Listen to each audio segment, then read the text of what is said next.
कहते हैं कि माँ की दुआ कभी खाली नहीं जाती।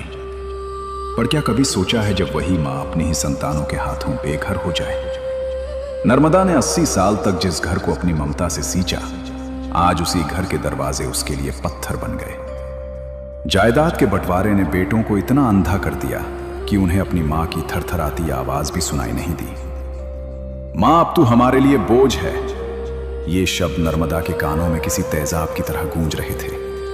वो फटी हुई पोटली लेकर रिंग्स के कच्चे रास्ते पर निकल पड़ी, जहां सिर्फ सन्नाटा और मौत का इंतजार था। रिंग्स हाईवे पर मूसलाधार बारिश और कड़कती बिजली के बीच नर्मदा एक पत्थर पर बैठ गई। भूख से पेट जल रहा था और ठंड से हड्डियां कांप रही थीं। उसने अपनी पोटली से बाबा की वो छोटी सी तस्वीर निकाली जो अब पानी से गल चुकी थी।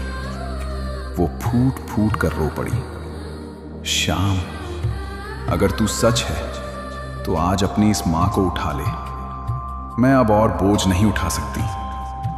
तू तो सबका सहारा है। क्या मेरी बारी पर तेरी आंखें भी बंद हो गईं? उसका धैर्य रेत के महल की तरह ढह चुका था।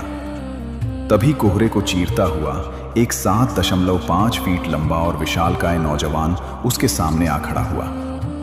उसकी घनी काली घुंघराली दाढ़ी बारिश की बूंदों से हीरों की तरह चमक रही थी।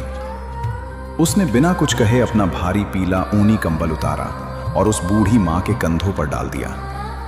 जब नर्मदा ने उसकी आंखों में देखा तो उसे वो सारी शांति मिल गई जो दुनिया ने छीन ली थी। उस नौजवान ने नर्मदा का हाथ थामा और भारी आवाज में कहा, मां, जिस घर से तू निकाली गई वो तो मिट्टी का था।